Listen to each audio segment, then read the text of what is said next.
In 1923, a health inspector knocked on the door of a tenement apartment in Manhattan. Inside, he found a woman named Rosa Caruso hanging cured pork from the ceiling pipes, a wheel of homemade cheese wrapped in cloth on the windowsill, and a pot of tripe on the stove that smelled like it could knock you sideways. He fined her $3.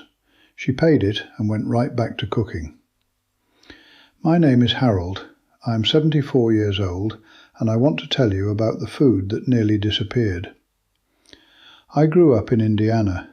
My family was not Italian, but the family 3 doors down, the DeLucas, they were, and I spent enough Saturday afternoons in their kitchen watching Mrs. DeLuca work to understand that what she was doing was not just cooking.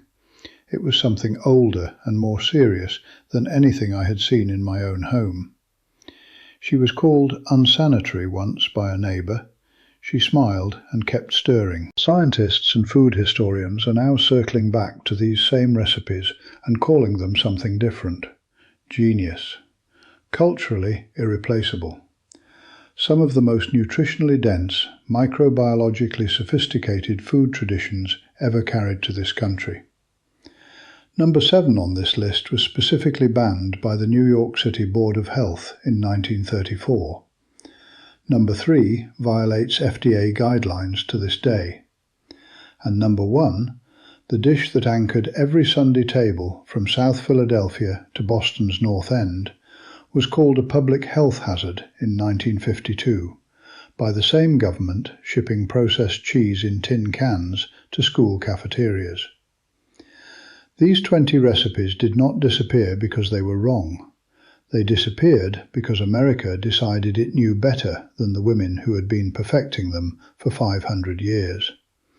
Subscribe before we start. This is what was nearly lost. Number 20. Sunday gravy with pork neck bones. Every Italian-American family called it something different. The gravy, the sauce, the red. But the Sunday ritual was the same from Staten Island to San Jose. Pork neck bones browned hard in cast iron until the fat rendered gold, then submerged in crushed San Marzano tomatoes and left to simmer for 4, 5, sometimes 6 hours. In the 1940s, neck bones cost about 8 cents a pound at the corner butcher. Families who had left poverty in Calabria and Sicily understood that bone, marrow, and connective tissue cooked low and slow, released a depth of flavour no lean cut could match. The collagen broke down into gelatin, the marrow enriched the sauce. The tomato acid softened through hours of heat into something smooth and complex that no 90-minute version could ever replicate. Health inspectors sometimes flagged the long room temperature standing time and the uncovered pots left warming overnight. Italian grandmothers nodded and ignored them completely. They had been making this gravy since before anyone in an American uniform was born. Mrs. DeLuca started her gravy on Saturday night. I know because I could smell it from the sidewalk Sunday morning walking to church. That smell is one of the clearest memories of my childhood. Number 19. Lardo on toast. Walk into an Italian grocery in East Harlem in 1938 and you would see white slabs of it stacked in the cold case. Cured fatback, pure pork fat salted with rosemary, garlic and black pepper, then aged for weeks in marble basins or ceramic crocks, sliced paper thin over warm bread. It melted on the tongue into something so silky it seemed impossible it came from a 5-cent cut. By the 1950s, regulations on cured pork fat effectively pushed lardo out of most Italian-American delis. The tradition went underground, made in apartments, consumed at family tables where no inspector would ever knock. In 2003, the FDA attempted to block the importation of authentic Italian lardo on food safety grounds.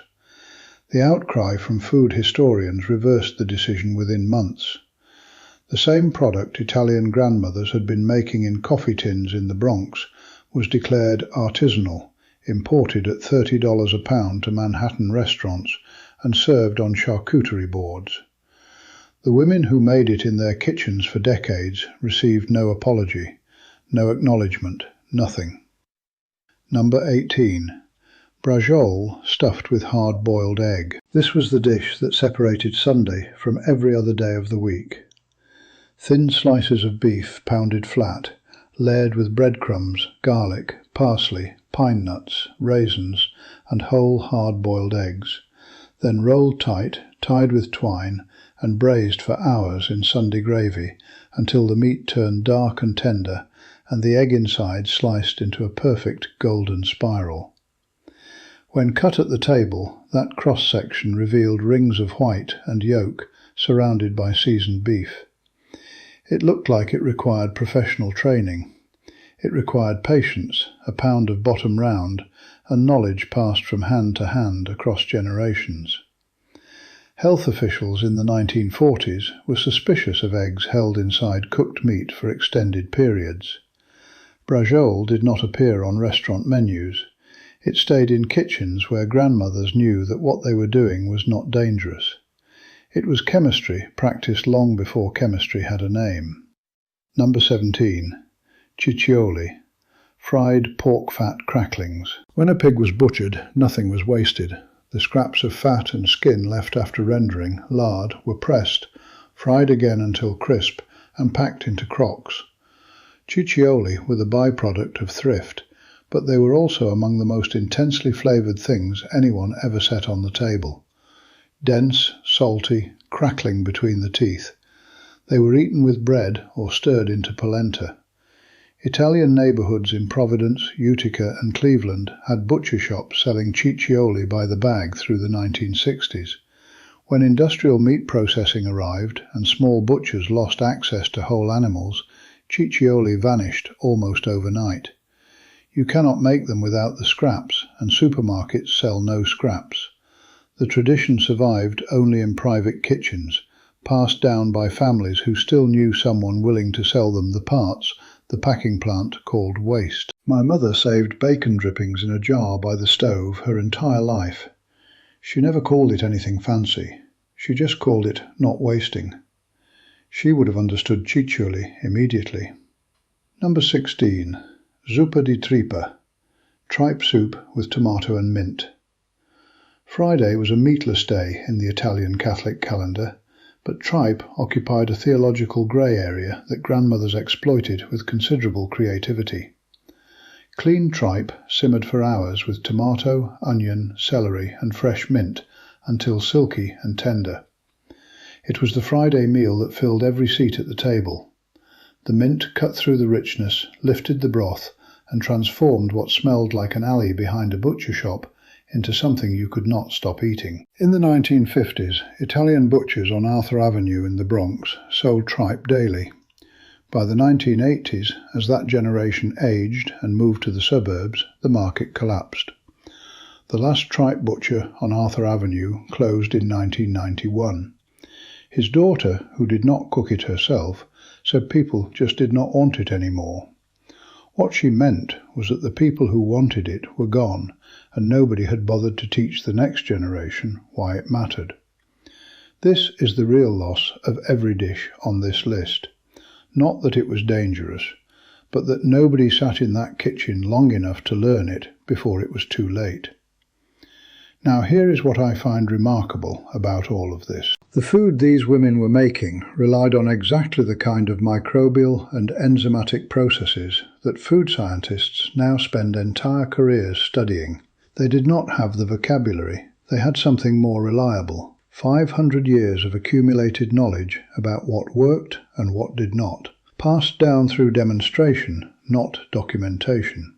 The same government fining Italian grandmothers for hanging pork in their apartments was simultaneously subsidizing the production of processed cheese, margarine, and canned meat products that we now understand cause genuine harm to the American diet. They were not protecting public health, they were protecting an industry. Number 13. Crudo. Raw salted fish at the Sunday table. Southern Italian coastal communities had been eating raw salt-cured fish for centuries before anyone invented refrigeration. Anchovies packed in salt, sardines cured in ceramic jars, thin slices of raw tuna dressed with olive oil and lemon. The salt did the work that cold could not, drawing moisture, concentrating flavour, and creating conditions no pathogen could survive. In the 1950s, American regulators could not distinguish between raw and unsafe and raw but preserved. They saw fish that was not cooked, and they reached for the citation book. Restaurants in New York's Little Italy stopped serving crudo by the 1960s. Grandmothers continued pulling salt-packed anchovies from the jar under the sink, watching grandchildren make faces and come back for seconds. The FDA today still prohibits the commercial sale of many traditionally salt-cured raw fish preparations that these grandmothers needed no certification to make. Number 12. Arancini, made from day-old risotto and ragu. This dish was born entirely from the refusal to waste. Leftover risotto, cold and stiff, was stuffed with a spoonful of Sunday ragu, a cube of mozzarella, and a few peas. Then it was rolled in breadcrumbs and fried until the outside shattered and the inside went molten and golden. Health officials worried about reused cooked rice. American food safety guidelines treated day-old rice with deep suspicion. Those concerns targeted large-scale food handling and had nothing to do with grandmothers who stored their risotto for 12 hours and then fried it to order. Arancini are now sold at food markets for $4 each. Nobody's grandmother sells them anymore. That knowledge lives in fewer kitchens every year. Number 7. Zabaione, the banned Sunday dessert. In 1934, the New York City Board of Health issued a specific advisory against the preparation and commercial sale of uncooked egg preparations, citing salmonella risk. The advisory named zabaione explicitly. Zabaione is nothing more than egg yolks, sugar, and masala wine whisked over a double boiler until thick and foamy. It never fully cooks. The eggs never reach pasteurization temperature. It is raw, or nearly raw, and has been served in Italian homes since the 15th century. Italian grandmothers across New York and New Jersey read the 1934 advisory and made zabaione for Sunday dessert anyway. It appeared in ceramic cups alongside fruit. It was spooned over cake. It was poured warm directly into the mouths of children who had been told it was medicine, because what else could it possibly be, tasting like that? The Board of Health never managed to knock on every apartment door. The zabaione continued for another 60 years without a single recorded consequence. Number 4. Pane e olio, raw garlic and olive oil on bread. This was not a recipe, it was a philosophy. Thick bread, toasted over a gas flame, rubbed immediately while still hot with a cut clove of raw garlic until the clove wore itself down to a stub. Then the bread was flooded with olive oil and scattered with coarse salt. On hot bread, the simple assembly needed no more than that. Italian grandmothers ate this for breakfast. They fed it to sick grandchildren. They set it out as the first thing on the Sunday table while everything else was still cooking, so nobody would faint from hunger before the pasta arrived. Raw garlic, consumed in the quantities Italian grandmothers used, had a smell that mid-century American society found deeply suspicious. Italian-American schoolchildren were sent home from school in the 1950s because teachers thought they were ill. They had simply eaten breakfast. The garlic was not a flavouring, it was a foundation. The olive oil was not a condiment, it was a food group. Together on hot bread, they created something that needed no improvement and offered no apology. Number 3. Raw milk ricotta made at home. This one still violates FDA guidelines in most states. Fresh ricotta made from raw whole milk, heated to just below boiling, curdled with a splash of white wine vinegar, drained through cheesecloth and salted. 90 minutes from start to finish. The result was soft, still warm, slightly grainy, tasting of pure cream and nothing else. Italian grandmothers in New York apartments made this in the bathroom because it had the best combination of a deep sink, warm pipes, and a door that closed. The cheesecloth hung from the shower rod. The whey drained into the sink. The ricotta went directly to the Sunday table. Real raw milk ricotta is an argument-ending food. It stops conversation. It makes people close their eyes. Your children have very likely never tasted it, and that is the loss this entire list is really about, not the recipe. The knowledge of what food can actually be when nobody has processed it, standardized it, pasteurized it, and packed it into a plastic container with a 12-day shelf life. Number 2. Porchetta. Whole roasted pork in the backyard. This was the centerpiece of every feast day, every First Communion celebration, every outdoor Sunday gathering that wanted to be something more than a regular backyard barbecue. A whole pig, butterflied and laid flat, rubbed inside with garlic, rosemary, fennel seed, black pepper and wild fennel fronds, then rolled tight, tied with twine, and roasted for 6 to 8 hours over a wood fire until the skin crackled like breaking glass. In cities across America, Italian families were fined for cooking porchetta in their backyards. They paid the fine and scheduled the next feast 2 weekends later. The fine was treated as a cost of tradition, factored in alongside the cost of the pig. A whole roasted pig fed 40 people and left everyone arguing over the crackling. It was not a recipe, it was a declaration. Number 1. Sunday gravy left on the stove all day. This is where every entry on this list begins and ends. Not one dish, but a practice. The practice of leaving a pot of food on a low flame for an entire day, adding to it, tasting it, adjusting it, and serving it in stages across a meal that lasted 4 hours and required no fewer than 7 courses. The sauce started at 7 in the morning. Meatballs went in at 9. Braciole, sausage at 11. By noon the kitchen had accumulated a density of fragrance that attached itself to clothing, hair and memory permanently. Children who grew up in those kitchens have spent their entire adult lives trying to recreate that smell. Health officials in post-war America were consistently alarmed by cooked meat sitting in tomato sauce at low temperatures for extended periods. They produced pamphlets, they issued guidelines, they gave talks at community centres in Italian-American neighbourhoods across every major city. Nobody moved the pot. The science of what happens to a long-simmered ragu after 5 hours is not dangerous. It is transformative. Flavors integrate. Collagen becomes gelatin. Acid softens. The whole pot becomes greater than the sum of its parts in a way that no shortcut can ever replicate. This was not cooking to satisfy hunger. It was a statement that Sunday was different from every other day of the week, that the family deserved something attended to, adjusted, cared for, and, above all, given time.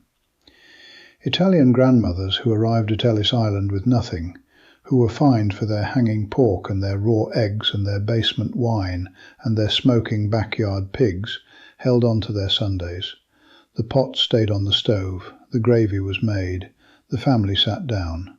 That was the law they kept. I think about Betty's kitchen on Sunday mornings. Different background, different recipes, different traditions, but the same belief that the people at your table deserve something you spent all day on, that Sunday is not just another day. That law did not belong only to Italian grandmothers. It belonged to anyone who ever understood that food made slowly for people you love is not just cooking. It is a statement that the people at your table are worth the time. Leave a comment below. Tell me which of these dishes you have eaten or which your family still makes. And if your grandmother is still cooking, go and sit in her kitchen. Pay attention. That knowledge does not write itself down.